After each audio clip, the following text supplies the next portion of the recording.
간암 3기로 투병 중인 전진권 씨는 오늘 가족들 곁을 떠납니다. 가족과 직장을 떠나 산속 오지에서 살기로 결심한 겁니다.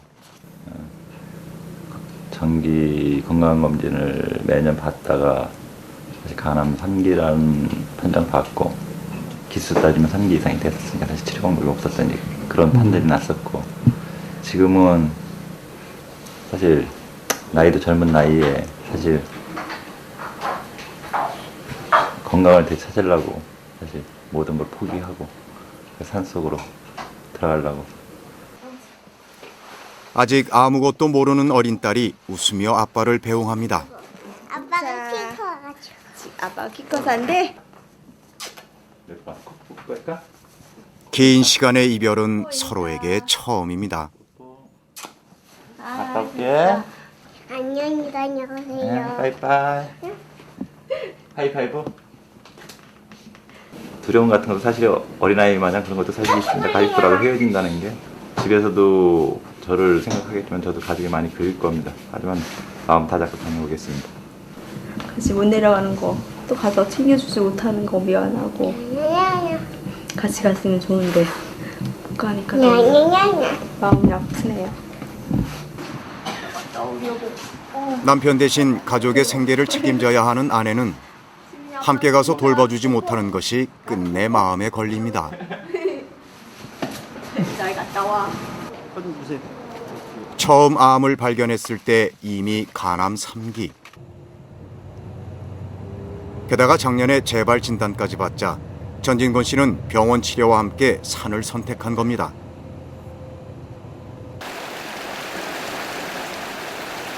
그가 찾은 곳은 사람의 발길이 드문 강원도 영월의 깊은 산속. 산지기의 도움을 받아 2달간 산생활을 경험하려고 합니다. 공기도 물도 모든 것이 맑고 깨끗한 천혜의 숲에서 그는 잃었던 건강을 되찾을 거라 기대하고 있습니다. 아, 햇볕도 들고 좋네요. 긴 산행 끝에 드디어 도착한 산속의 집. 애들은 좀도 있고. 먼저 집 이곳저곳을 살펴봅니다. 전통 화장실 이거 저기 해갖고 좋은 풍경을 보면서 화장실 앉아 있으면 이게 참 굉장히 낭만적일 것도 같네요. 이게. 경비업체 지사장으로 늘 스트레스에 시달렸던 그는 건강을 잃고서야 자연인으로 살기를 마음먹었습니다. 왜 우리 어른들이 얘기했듯이 마음의 병이라고 일단 마음이 편안해야 된다고 생각을 합니다. 시내 생활보다는 8, 90%가 더 낫지 않을까라는 어떤 희망이죠, 사실. 근데 뭐 낫는 게 의학적으로 선생님들이나 어떤 박사님들이 어떤 통계는 있을 수 있는지 모르겠어요. 그거는 저 개인적인 생각이니까. 전기도 들어오지 않는 산골 오지. 전진권 씨는 산에 적응해 암을 이겨내려고 합니다.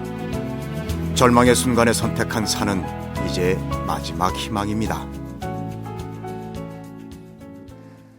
암을 이겨내기 위해 복잡한 도시를 떠나 깊은 산속으로 들어오는 사람들이 있습니다.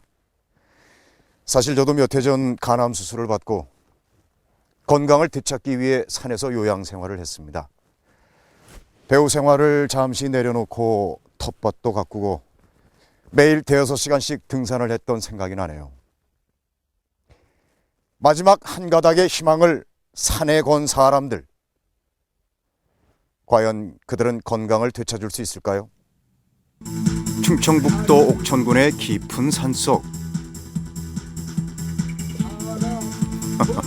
노랫소리 구수한데요? 언제나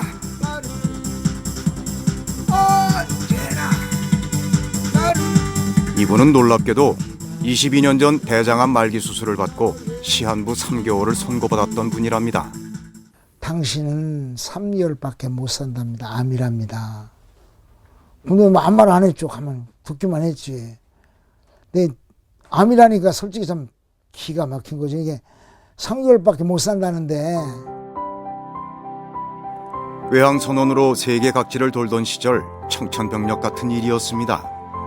그런데 항암 치료마저 포기하고 산으로 들어갔다가 기적이 일어났답니다. 수술 후 3개월 시한부를 선고받았던 그가 건강을 되찾은 겁니다. 대장암 말기라는 그런 큰 병을 어떻게 얻으셨는지 오래 했어요. 덕분에 TV 출연까지 하며 유명해졌다네요. 10년 전에 좀 한 거예요. 이게 10년 전에 한 거예요. 이게 젊잖아. 그렇게 내가 지금 늙었는데 젊잖아. 끝을 멋지게 맺으려고 조용하게 맺고 그러려고 들어온 거죠. 그러면서 나도 모르게 안 죽으니까 왜 안 죽지? 나 그랬어요. 솔직히 왜 안 죽지 이거? 3개월 산됐는데 3개월이 넘는데 왜 안 죽지? 6개월이 됐는데 왜 안 죽지? 그저 조용히 생을 정리하러 들어왔던 산. 매일 등산을 하고 소일거리를 하다 보니 암이 완치됐다는 겁니다. 내가 산에 안 들어왔으면 난 아마 죽었을 거야. 99.999% 살 확률은 원소고 죽는 확률은 그 나머지니까. 그야말로 죽음의 문턱에서 다시 얻은 인생. 심광명 씨는 하루하루가 신이 날 수밖에 없답니다. 이 음악을 하면 마음도 굉장히 다듬어지잖아. 그리고 외로움이 없어지고. 그건 뭐 몰라서 그렇죠. 별빛이 흐르는 다리를 건너 바람 부는 갈대숲을 지나. 혼자 해봐요. 그러면 다 있는 거야. 뭐가 필요해. 먹는 거 외에는 밥은 먹어야 되니까. 그나마 필요한 게 없잖아요. 그래서 이걸 했어요.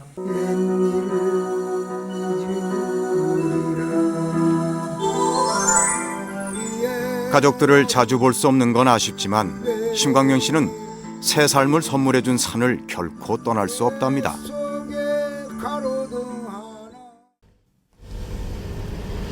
사람이 전혀 살 것 같지 않은 산속 오지에서 놀랍게도 암을 이겨낸 사람은 또 있습니다. 지난 92년 폐암 3기를 선고받은 안희상 씨입니다. 고생하셨습니다. 안녕하세요. 네,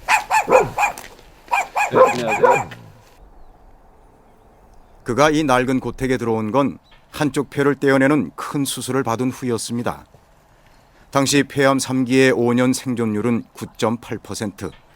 살아야 한다는 절박함으로 선택한 곳입니다. 제 두려움 때문에 그랬습니다. 제 이 수술 후에 두려움이 다시 재발되면 그때는 방법이 없다는 생각이 들었고, 이 집은 상당히 오래됐습니다. 이 집이 그 100년 전에 지어졌습니다. 이게 저 사랑채입니다. 이게 사실은 옛날에 지어진 지 100년이 된 흙집을 안희상 씨는 최소한으로만 수리해서 불편한 대로 살고 있습니다. 저희 집에 가장 자랑할 게 화장실입니다. 화장실이요? 예.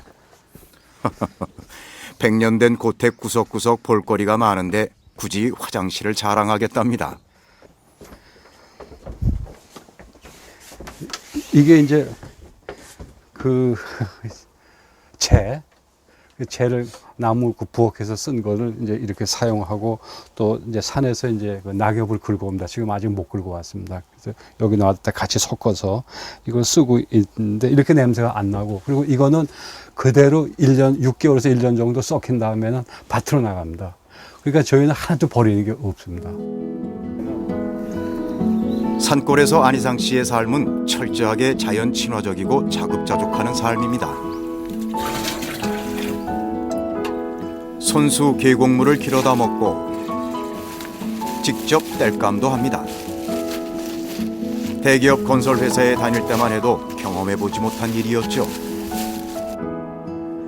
처음 산에 내려왔을 때부터 성취하는 몸으로 돌밭을 일구고 천여평의 땅에 50여 정의 농작물도 키웠답니다.